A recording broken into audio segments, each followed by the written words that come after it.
He was on a fast track to fame, Mac Phipps, a rapper on the rise, performing with Snoop and Master P. And tonight, Louisiana's pride hip-hop artist is center stage. He wanted to be able to help a lot of these up-and-coming rappers. But before the night is out, a star will fall, and lives will be shattered, changed forever, with the echo of a single gunshot, leaving one man dead and Mac Phipps behind bars. And today, his family sits down with Crime Watch Daily, hoping to prove authorities convicted the wrong guy, claiming there is no physical evidence against Mac, making allegations of bribing witnesses, and then dropping this bombshell that another man has openly confessed to the killing. Are you shocked? Are you confused? Are you angry? It broke my heart because I'm like, you in jail for something you really didn't even know what had happened. All you knew was a fight that broke out and someone got shot. Rapper Mac Phipps is a phenomenon. In the game since age 11, when he broke into the big time with his own music video, I Need Wheels, as Lil Mac, the lyrical midget. I need wheels. By the time he was 12 years old, he had recorded his first album. Succeeding beyond his wildest dreams. He was constantly traveling, and going places, and, he did this big tour with Snoop and went all over the world. His album, the first one I think went platinum. The second album went gold. People loved him because they thought he was like the Tupac of the South. Mac is the oldest of 6 children to parents married for 40 years, and his family has his back all the way. We was trying to start a management company. And what I would do is I would book shows, small shows in different little small clubs around Louisiana.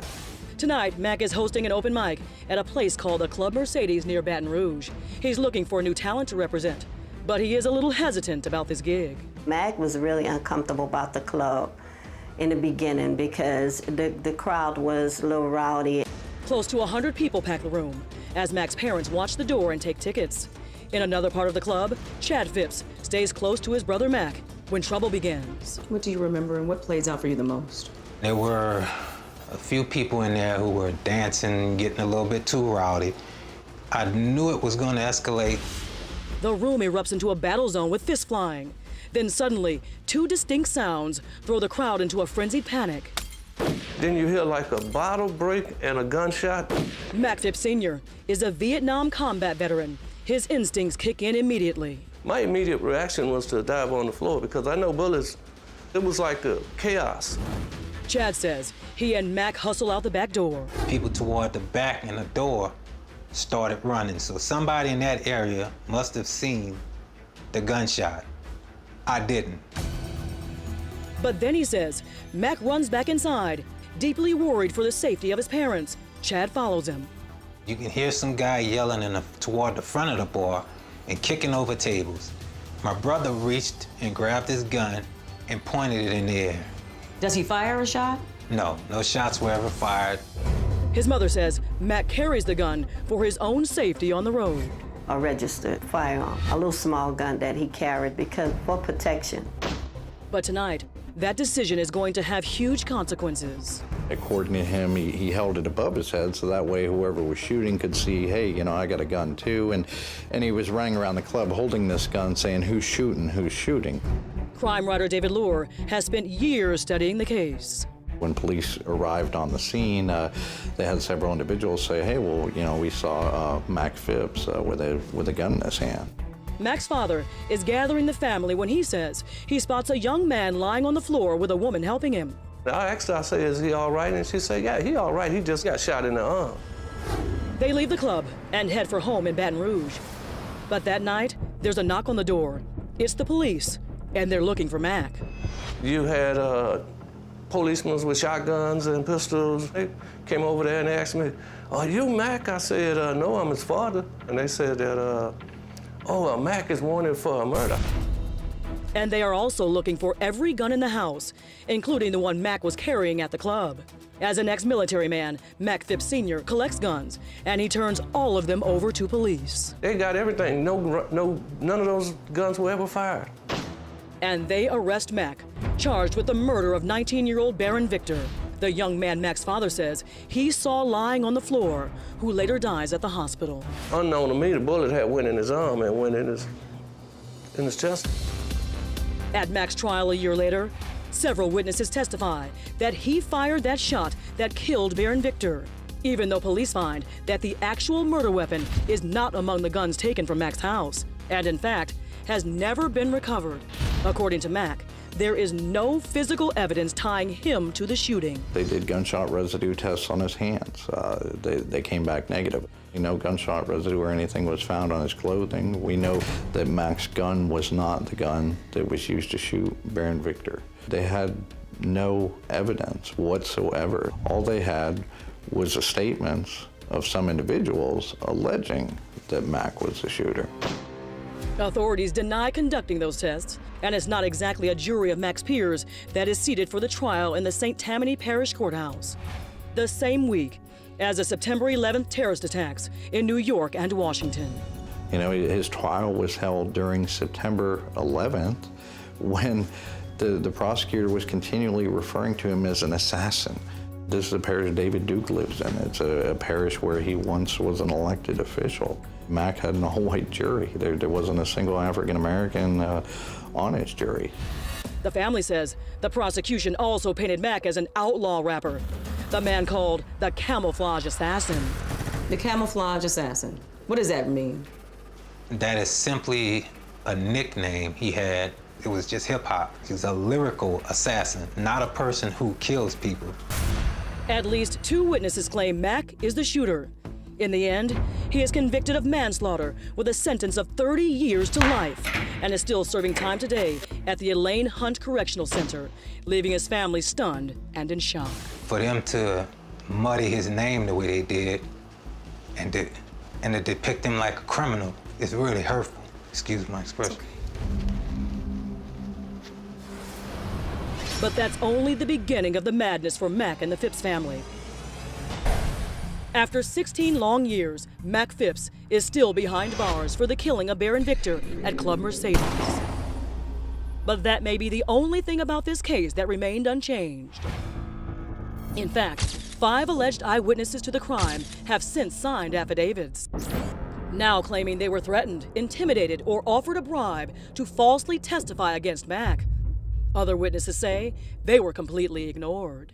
All of them, not just one, but every single one of them has said how they were allegedly threatened, intimidated, charges were filed against them. If they even hinted that they weren't willing to go along with the prosecutor's case. A young woman named Yulon James, for example, testified in court that she saw Mac fire the fatal shot at the club. Now in her affidavit, she says she was coerced into giving that statement to police and never witnessed the shooting. She revealed to me that authorities told her, well, hey, you know, you're going to testify in this case, or, you know, this was after she realized she was pregnant. They said, you're going to have that baby behind bars. Larnell Warren, a friend of Mac's, says he is sitting in a car outside of the Phipps house later on the same night of the shooting when police order him to step out. I'm being pulled out the car by Baton Rouge Police Department, telling me I'm charged for murder. Larnell claims cops thought he was Mac at first and then tried to get him to name Mac as the shooter. When he refused to play ball, Larnell says he got 1.5 years in jail for obstruction of justice. It was like, what this guy mean to you? You can go home right now. I'm like, right now? They done came at me a couple of times, probation, this and that. I'm like, no, I would never say that you did it just to go home. Never. No. But the biggest bombshell testimony comes about 2 weeks after that fatal night at the Club Mercedes. In all the confusion after the shooting, Mac's father says he heard a strange comment from a friend of the family, Thomas Williams, who was helping with security that night. We're gonna proceed to leave. And he was basically telling me, well, I'm the one who should be leaving. I'm like, what you need to leave for? He said he should have been more careful. That was his word. He got somebody, he should have been more careful. And I'm over there like, should have been more careful. In other words, you're not making any sense. Then Mac Sr. says it suddenly hit him.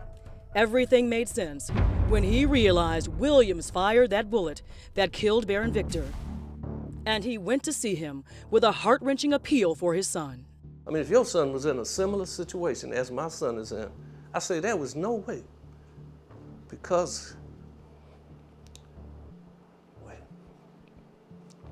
I said, no way that I would let your son take a charge for something that I did. And he told me he was gonna turn himself in, but he disappeared for about a week. You went to him man to man and asked him to do what was right. Yes. I said, there's no way that I would do that to your child. Not long after that, William shows up at a police station with a minister by his side, and he unloads everything. When I looked up, he was charging me. Williams tells cops he was trying to break up the fight at the club when Baron Victor lunged at him with a broken bottle. I was just standing there, I was panicking. I reached and I fired. Because I was nervous, I didn't know what else to do. I was protecting myself. I'm being attacked and I'm trembling and nervous and scared. So it was inside your waistband? Yeah. Okay, but it wasn't no kind of holster? No. Just panicking. After you shot him, what happened? Everybody just started running. Williams says he dropped the gun at the scene before leaving. Despite his confession, police say no such weapon was ever recovered. Incredibly, they discount his entire story, saying the evidence doesn't match up. And Williams is never arrested or charged in the killing. I'm not going to arrest him for that until I can prove what happened. You know, for self-defense, self-defense. If he didn't shoot him at all, I'm not going to put him in jail. As their case started to fall apart, well, what are they going to do at that point? Go, well, we made a mistake. It wasn't actually this big name we got. You know, it was this, nobody's security guy. They kept moving forward against Mac. He was the bigger fish in the case. Now, Thomas Williams has virtually disappeared. Mac's family says they don't know for sure where he is.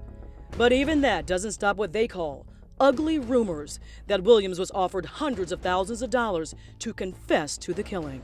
We didn't have that kind of money. And who are we going to pay to want to take a murder charge, first of all? Nobody. Nobody wants to take a murder charge. They say somebody offered him, $250,000 to take the route. Where you going to spend it on? Commissary? Really? $250,000? I'm going to turn myself in for a murder? Man, come on. But at least one man is still pointing the finger squarely at Mac Phipps as the shooter. Baron Victor's cousin Nathaniel Tillison claims he was only a few feet away that fatal night. Tillison was a major witness for the prosecution, but some say his story has a lot of holes in it. Initially it was, I saw a person with a black handgun shot my cousin, and then it was, Mac had a chrome handgun, he shot my cousin, and he said he went running over there when his cousin was shot. And then in the next statement he was holding his cousin, looking Mac dead in the eyes when he shot him. And so each time his statement changed. Rapper Mac Phipps is behind bars for killing a man. And witness for the prosecution, Nathaniel Tillison, played a big part in putting him there. They had no evidence whatsoever suggesting Mac was a killer. All they had was the statements of some individuals alleging that Mac was the shooter. But Mac's attorneys say the testimony of the star witness Tillison is false. And what's more, they claim the prosecution knew it was false all along. Ultimately, what he testified under oath when he was perjuring himself, he said that he looked Mac right in the eye as Mac shot his cousin, Baron Victor Jr. Despite those allegations, Nathaniel Tillison has never been charged with perjury. We tried repeatedly to reach Tillison for his response, but simply could not find him. In fact, neither can New Orleans attorney Buddy Spell, who revived Mac's case after meeting with journalist David Luer, who has followed the story for years. And the legal team met with Mac in prison too. I was struck by his honesty and his whole demeanor, his character. He has the respect of everybody at the prison from the warden on down. There is not anybody who will say a bad word about Mac. After taking a hard look at the evidence, the attorneys zeroed in on Nathaniel Tillison's eyewitness account that he saw Mac pull the trigger. And what they found, said Spell, could very well set Mac free at last. The state was well aware that there was a witness willing to testify to the jury, that Nate Tillison could not have seen what he swore he saw because he was in the parking lot at the time. And that witness named Jerry Price, a cousin of Tillerson, gave a signed affidavit to Spell saying that he was with Tillerson in the parking lot, nowhere near the shooting. And it was buried because the government case would have fallen apart if Jerry Price had been allowed to come forward. What they did was lock him up in a jail out of town until after the trial was over. And that, says Spell, is a major legal no-no. I didn't make the rule. The Supreme Court of the United States made the rule. If you've got evidence which tends to show that the defendant did not commit the crime you are charging, you have to turn it over to defense counsel. And they didn't do it. In fact, they went out of their way to hide it. They cheated. Based on the Jerry Price affidavit, Spell says he has made several appeals to the state parole board seeking clemency for Mack. And he says the government recently returned the application, calling it incomplete because it did not include Mack's prison conduct reports. This guy who's been in prison nearly 17 years doesn't have a conduct report to send him. You've never heard of a guy that's been in prison this long and doesn't have a conduct problem. He's got nothing. He's got a clean record. He had a clean criminal record before. And Crime Watch Daily also reached out to the DA's office. We asked about all the accusations of witness intimidation and the alleged withholding of the Jerry Price testimony, and we got a very short response. The DA's office wrote, there has been no new evidence presented to the court, and therefore no basis to question the decision of the jury. Nobody from the DA's office reached out to any of these witnesses, so they dismissed all of this new evidence without even bothering to look into it. His attorneys say it would be in violation of the Louisiana Department of Corrections for Mack to talk about the case, but we were able to ask him about his life behind bars. Hi, Mac. It's Andrea with Crime Watch Daily. How you doing? I'm doing fine. How are you? Some people would be bitter, angry, have revenge in their heart. Everyone that I talk to about you says you don't. I decided long ago that, you know what, I accepted the highs in this life. You know, I've traveled around the world, did a lot of things that a lot of people dream of doing. You know, so who am I to not accept the low? I mean, it is what it is. Mac, tell us how old you are right now. I'm 39. What do you want to be doing at 40?